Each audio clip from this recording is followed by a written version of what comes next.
Welcome back to Good Morning Maine. I'm here with Cara Romano. She's the executive director of Heart of Ellsworth, and she's here to talk about the cideries, or excuse me, the 6th annual Downey Cider and Cheese Festival. Cara, thanks for joining us. Thanks for having us. Yeah. So when does it start?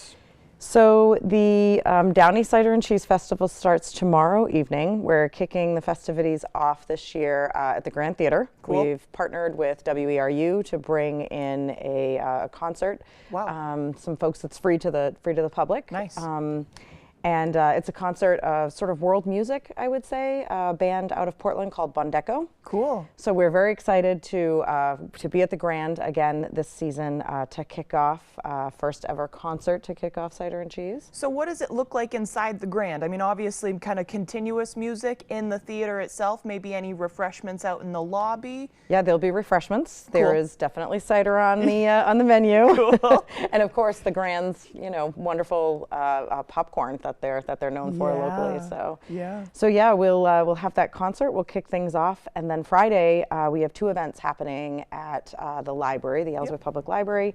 We have a cheese making demo. Oh wow! During the day, yeah. Do you have to sign up in advance for that? It is, yeah. It's limited just because the space is limited and Okay. one instructor. So Right. yeah. So the space is limited, and I do believe as of last night there were still a couple of spots. But again, it's a free and open thing. Lovely. You just need to sign up. Yep. And then that evening we do our free talk this year. It's the DNA history of weird apples. So our festival founder, Todd Little-Siebold, a professor at College of the Atlantic and Ellsworth resident, helped us found the festival 6 years ago. And so he and John Bunker will be talking all about apples and DNA and some research about apples all over the world. Cool. Maybe what's best for cider making, or what's preferable. Yep, what's preferable for cider making, and sort of, how the apple industry and the apple trees here and in this country connect to apples all over the world. Fascinating. So it's a pretty cool concept this year that is about the free talk, and I think it's definitely worthwhile. That starts at 6 o'clock, and we hope people come. And then Saturday is the big day.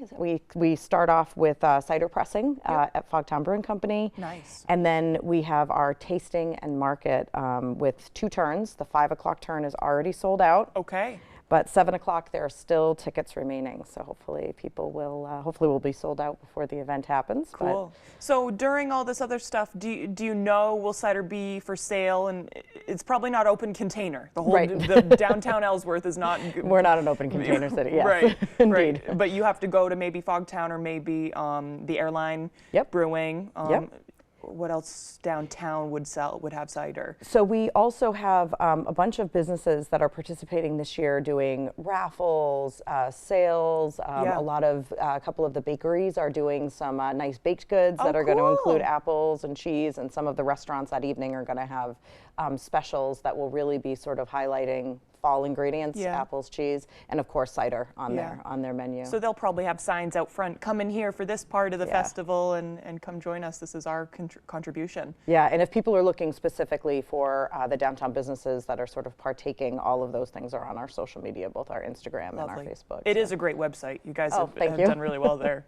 Cool. We have some really great help with that. So, Yeah. Yeah. And then Sunday there's an after party in the afternoon at Fogtown at 4 o'clock. And Lovely. so we'll sort of commence the weekend there at Fogtown. But the after party's sometimes my favorite part. Yeah. You could, it's I know. for a debrief session That's with right. everybody. Yeah, and everybody's still excited, and who knows, there might be some cheese left. There's definitely going to be some cider. I don't think that Fogtown will run out of cider. So. Right. Cool. Cans, some takeaways? Yep, cans and bottles, as well as during the festival market. This is kind of one of the most wonderful things. Not only do you get to hear from all of the individual purveyors, they'll be there on site, the cheesemakers as well as the cideries, but you can purchase direct from them. So if you had a nibble of cheese that you liked, you can buy more from the purveyor right there and learn their story, their inspiration, all those sorts of things. Perfect. Yeah. Just like a market. Yep. Best of both worlds.